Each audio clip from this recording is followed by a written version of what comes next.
Olá, essa é a segunda aula do curso Estéticas de Experiência, Deficiência e seus estudos enquanto prática artística de existência. Meu nome é Carolina Teixeira e na aula anterior a gente aprendeu um pouquinho sobre os conceitos de corpo, deficiência e suas classificações sociais ao longo da história. Hoje nós vamos entrar no módulo Estudos da Deficiência e sua introdução. E para começar essa aula, eu trago para vocês hoje duas imagens que ilustram muito bem esse período da história, onde os corpos foram demarcados por suas condições corporais. Como a gente pode ver na imagem, as duas retratam períodos da Primeira e da Segunda Guerra Mundial. A primeira, lê-se no cartaz: não tenha piedade dos homens com deficiência, encontre emprego para eles, ou empregue-os. Na segunda, é um comercial da Cruz Vermelha falando sobre a importância da doação de dinheiro para as campanhas de recuperação a ex-combatentes que voltavam das guerras com algum tipo de implicação física ou mental. É importante que a gente entenda que boa parte dos estudos que a gente entende no século XX, que foram considerados como estudos das deficiências, tem relação justamente com o período entre guerras. Por quê?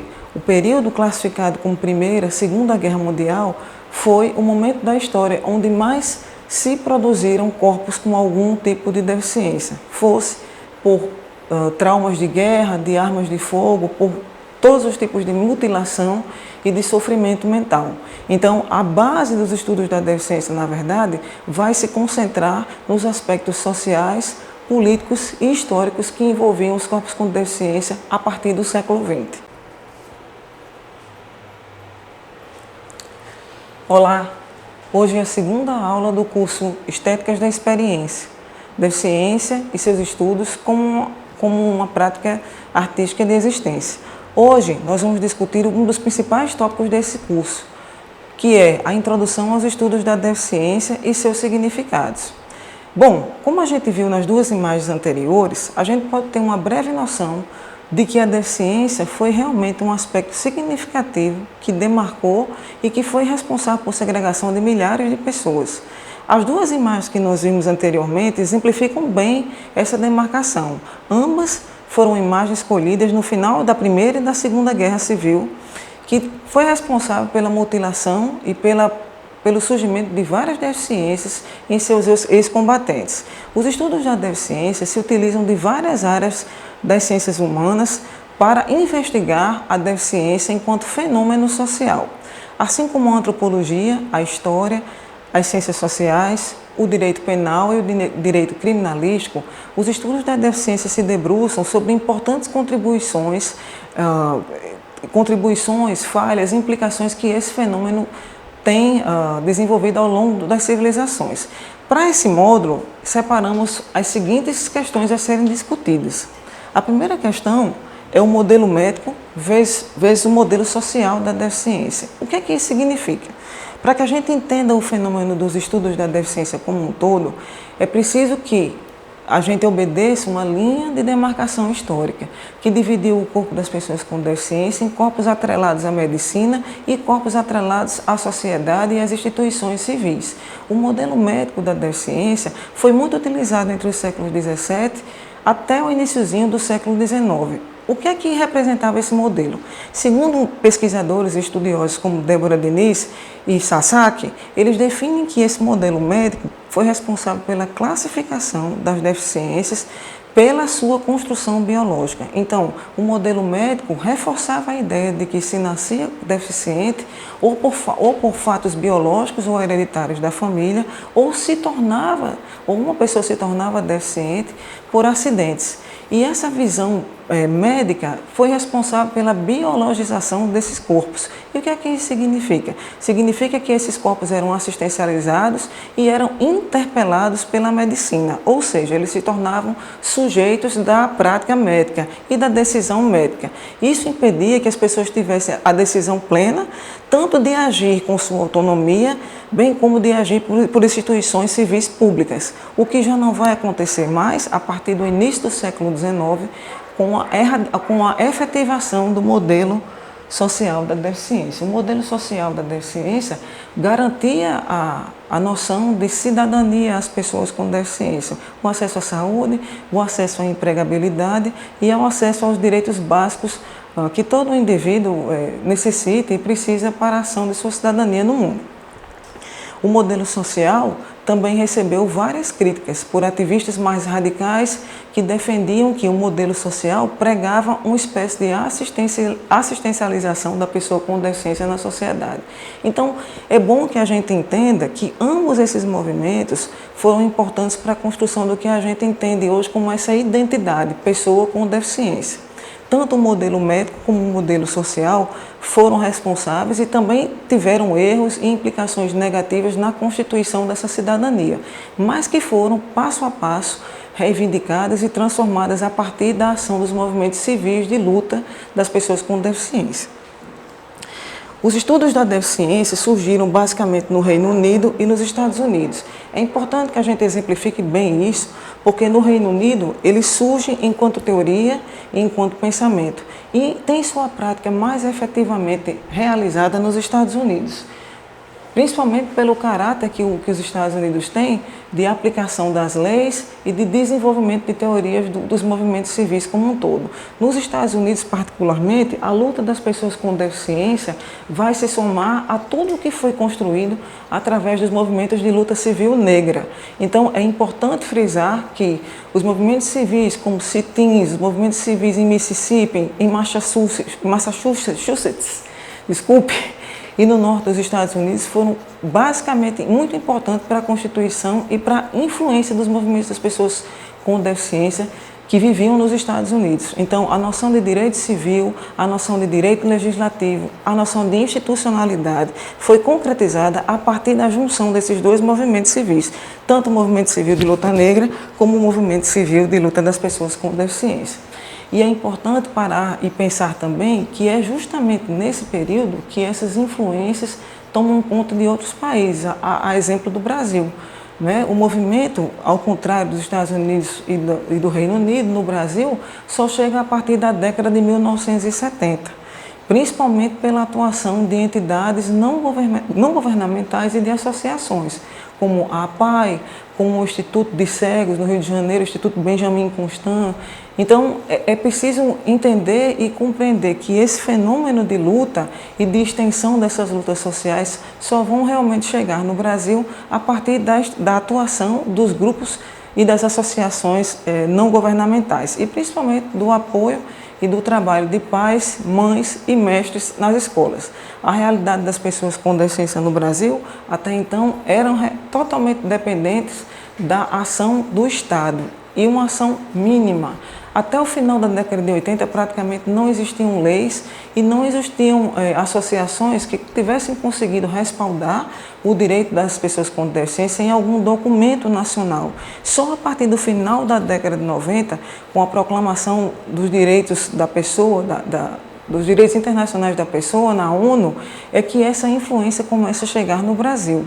Então, a partir dessa Declaração Universal dos Direitos Humanos, compreende-se que as pessoas com deficiência também possuem necessidades e direitos básicos que precisavam ser atendidos até então.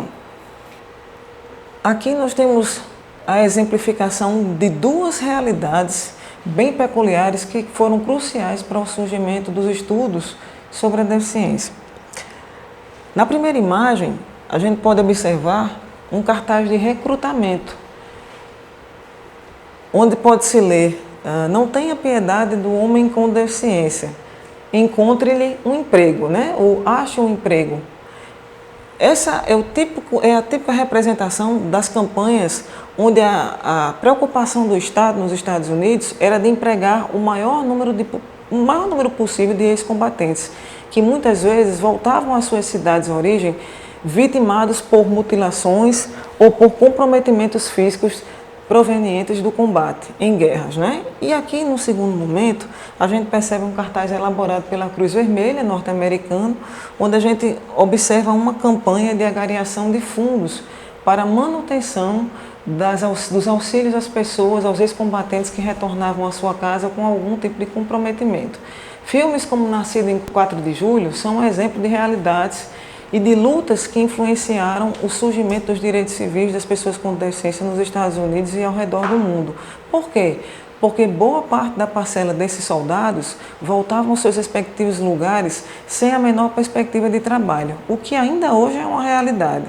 Mas naquela época era uma situação muito mais comprometedora porque não havia a preocupação social da adaptabilidade. Ou seja, essas pessoas não tinham por vezes a chance de retornar ao mercado de trabalho porque na maioria das vezes o mercado de trabalho não estava preparado para recebê-la. Ou pelo clichê bem comum da época da não aceitação desses corpos nos ambientes de trabalho, fosse por discriminação ou fosse pelo que hoje nós conhecemos como capacitismo. Então, é interessante pensar como os estudos da deficiência também analisam fenômenos como esse, porque todos esses aspectos vão ser reverberados na realidade das pessoas que enfrentavam naquele momento algum tipo de experiência física que ainda não era compreendida na sociedade. Então, a luta dos movimentos sociais das pessoas com deficiência, tanto nos Estados Unidos como na Europa, ela foi responsável pela inauguração de um marco que precisava pensar também a cidadania para esse corpo, uma vez que esse corpo tinha direito à sua existência em sociedade e à sua atuação como um cidadão comum. Então, é interessante a gente pensar que esse tipo de publicidade, ao mesmo tempo que ele incentivava a reintegração das pessoas com deficiência na sociedade como um todo, por trás de todo esse aparato, de toda essa perspectiva, também estava a preocupação de manter o padrão de eficiência da sociedade. Como vocês sabem, quem conhece meu trabalho, quem tem lido, ou quem não conhece, uma das questões que eu tenho defendido nesses últimos anos é o excesso de manutenção das culturas de eficiência que a gente atravessa durante todo o século XIX e o século XX. Ou seja, esses corpos não poderiam voltar falhos. Eles não poderiam, de uma certa forma, exercer a sua cidadania ou a sua existência com a sua corporeidade falha. Era necessário que eles fossem rapidamente reintegrados na sociedade, principalmente para que não se passasse uma falsa ideia de que esses corpos haviam sido subutilizados ou utilizados pelo Estado. Então, de um certo modo, a gente pode entender que essa preocupação de reintegrar também era uma forma que o Estado entendia de que não, nós precisamos manter o nosso padrão de eficiência, nós não podemos deixar que o sistema, e sobretudo o que o sistema capitalista faz com os corpos, nós não poderíamos deixar que esse sistema deixasse ou passasse a falsa impressão de falha ou de despreocupação ou de desequilíbrio por causa desses corpos que voltavam nessas situações não aceitas. Então, quando a gente for mais lá na frente falar disso no aspecto artístico, a gente vai entender que toda essa sequela gerada e provocada por guerras foi, na verdade, um grande martírio que se tentou abafar, que se tentou solucionar, mas que as próprias pessoas que voltavam com essa nova experiência de corpo aprenderam a se reinventar. Então, de um certo modo, outras corporeidades começavam a surgir ali, porque você não se percebia mais como um soldado, como num corpo altamente produtivo e altamente manipulado pela ciência ou pelo Estado ou pela indústria de guerra, mas você passava a se ver e a se observar como um corpo que iria necessitar de mais cuidado, iria necessitar de uma perspectiva nova e até mesmo de uma outra relação consigo mesmo. Então, todos esses aspectos foram mapeados pelos estudos da deficiência, por instituições como a APIAS, por instituições como a Universidade de Oxford, na Inglaterra. Nos Estados Unidos, os cursos de engenharia e arquitetura começavam a se preocupar pela primeira vez com a acessibilidade e com uma outra área de conhecimento que se chamava Universal Design, que hoje a gente entende como acessibilidade universal e que, na verdade, se apropriou de todas essas mazelas e de toda a tecnologia que começava a ser desenvolvida, tanto como a construção de órteses, como a construção de próteses, na perspectiva de entender os novos mecanismos, as novas práticas de existência que esses corpos demandavam. Então, quando a gente pensa na relação econômica e histórica que esses corpos alavancaram nas sociedades em que viviam, a gente pensa também que todo esse conhecimento foi abordado e foi aproveitado também para a construção de novas tecnologias de rendimento, novas tecnologias de correção, de reparação, de normalização desses corpos. Ou seja, muitos dos soldados que voltavam mutilados passavam a utilizar próteses. E essa cultura da prótese, ou da indústria protética, ela surge justamente nesse período pós-guerra. Então hoje, quando a gente vê, por exemplo, um atleta como Oscar Pistorius, que corre com uma prótese de último nível tecnológico, a gente passa a entender que todo um processo histórico e tecnológico também sofreu influências do fenômeno e das situações que esses corpos sofreram em sociedades. Então, a manutenção de um sistema e de uma política da tecnologia de cura, de produção e de correção com alta tecnologia.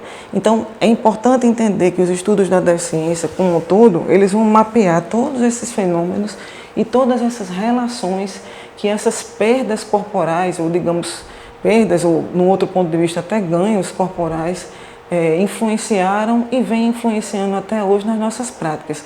Então, por exemplo, para que a neurologia, para que a neurociência estudasse o cérebro hoje, era preciso também entender como as doenças e a variabilidade de doenças puderam interferir no que se entende hoje como cérebro, como capacidade tecnológica do cérebro. Então, não seria diferente também pensar isso no campo das artes e pensar como toda essa influência desse corpo, que até então foi julgado como um monstro, depois foi demarcado como um corpo doente e depois foi elegido como um corpo amparado pela instituição Estado e hoje um corpo manufaturado, um corpo que também já foi capitalizado pelos sistemas de produção econômica.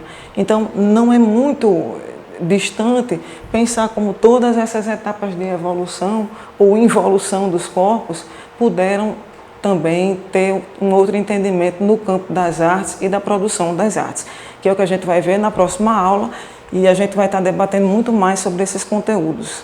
Obrigada. Olá, pessoal. Para a gente falar um pouquinho e entender mais sobre o que são os estudos da deficiência, eu vou passar duas referências de leitura aqui. A primeira é do Tobin Siebers, que é um professor de Michigan, lá nos Estados Unidos, que escreveu sobre a Disability Theory, ou Teoria da Deficiência, e que vocês podem encontrar na Amazon ou no site da Unicamp também, que esse livro é disponibilizado lá. Ele chama Disability Theory e vai falar um pouquinho do que são os estudos da deficiência, das áreas de atuação, que a gente pode estar discutindo deficiência hoje. O segundo livro, e não poderia deixar de mencionar para vocês, é o Deficiência em Cena, que eu publiquei em 2011 pela editora Ideia, na Paraíba, e que ele vai falar um pouquinho também sobre uma introdução básica sobre os estudos da deficiência e a relação da deficiência nas artes, que é o que a gente vai falar agora na próxima aula. Então, brigadão aí pela aula de hoje.